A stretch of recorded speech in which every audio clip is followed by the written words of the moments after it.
যোগ দিবস এমন একটি দিন যেখানে জাতি ধর্ম বর্ণ নির্বিশেষে সমাজের সকল স্তরের মানুষ এই যোগ দিবসে যোগ দিয়েছে।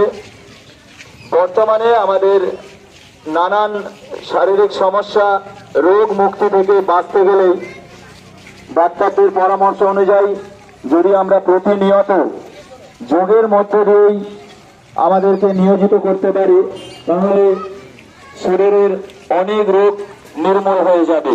তাই সুস্থ সবল শরীর রাখতে রোগমুক্ত জীবনযাপন গড়ে তুলতে অতি অবশ্যই যোগেই আপনারা অংশগ্রহণ করুন। যোগেই শারীরিক এবং সুস্থ শরীর সবল শরীর মানুষকে আরো সুন্দর থেকে সুন্দরতর করে তুলবে। শরীর মনকে পবিত্র রাখতে অবশ্যই প্রত্যেককেই